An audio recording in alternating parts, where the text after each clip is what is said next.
জন্য দয়া করব, বলেন সুবহানাল্লাহ। আল্লাহ পাক রব্বুল আলামিন কোরআনের বেলায় বলেন ইন্না আনজালনাহু ফি আমি কুরআনুল কারীম নাযিল করেছি লাইলাতুল কদরের রাত্রিতে, বলেন না সুবহানাল্লাহ। আর আল্লাহ পাক রব্বুল আলামিন তার মুমিন বান্দার বেলায় বলেন ওয়া নুনাজ্জিলু মিনাল কুরআনি মা হুয়া শিফাউ ওয়া রাহমাতুল লিল মুমিনিন। আল্লাহ যে কুরআন অবতীর্ণ করেছেন এই কুরআন মুমিনদের জন্য শিফা, বলেন সুবহানাল্লাহ। আরেকটু জোরে বলুন না সুবহানাল্লাহ। তার হাবিবের বেলায় বলেন ওয়া রাফা'না লাকা যিকরাক।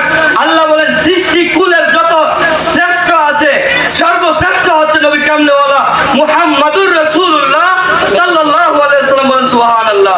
দুনিয়াতে যে যত সম্মানী আছে, যত সম্মানী বলেন না কেন, আমার নবী হচ্ছে সর্বশ্রেষ্ঠ সম্মানিত, বলেন সুবহানাল্লাহ।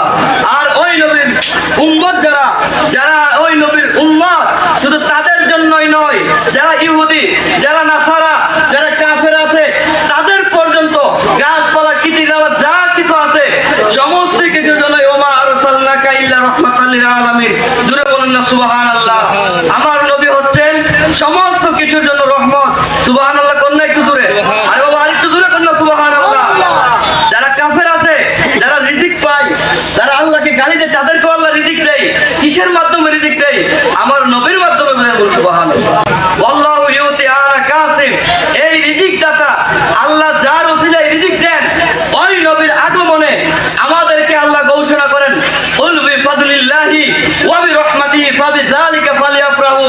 আমার যে রহমত বরকত তোমরা পেয়েছো, এই রহমত এবং বরকত পেয়ে তোমরা আনন্দ করো, বলেন সুবহানাল্লাহ। আমরা যে আনন্দ উল্লাস করি ঈদে মিলাদুন নবীতে, তার দলিল কুরআনুল কারীমে আছে কি নাই? আরেকটু জোরে বলেন আছে কি নাই? আজকে একদল লোক দেখা যায় তারা মিলাদ, ঈদের নামে মিলাদ করা যাবে না বলে স্লোগান দেয়, আর বলে কোন নবীর জামানায় মিলাদ ছিল না, সাহাবীর জামানায় ছিল না, তাহাবীর জামানায় ছিল না, তাবির জামানায় ছিল না। আমি জিজ্ঞাসা করতে চাই কোন নবীর জামানায়, কোন সাহাবীর জামানায়, কোন তাবির জামানায় এইরকম তারার মতন র্যালি করছে যে ঈদের নামে জশ্নে জুলুস চলবে না, ঈদের নামে জশ্নে জুলুস চলবে না, এরকম করে রেওয়ায়েত আপনারা পাইছেন? এই মতো কোন আলেম দল বলছে, বলেন না। এটা কি বেদাত হয় না? ঈদের নামে মিলাদুন নবী করলে বেদাত হয়। তারা যে সঙ্গে ইস্তেমা করে, এটা বেদাত হয় না? কি বলেন? ছয় উসুলের তাবলীগ করে, এটা বেদাত হয় না? আমার নবীর উসুল হচ্ছে 5টা, তারা বানাইছে 6টা, এটার বলা বেদাত ফতোয়া নাই। কেন ফতোয়া নাই? যাই হোক, কে কি বললো এটা দেখার দরকার নাই। জামানের মুজাদ্দিদ ইমামে আহলে সুন্নাত আমাদেরকে বুঝিয়ে দিয়ে গেছেন, হক এবং বাতিলের পার্থক্য তিনি করে দিয়ে গেছেন।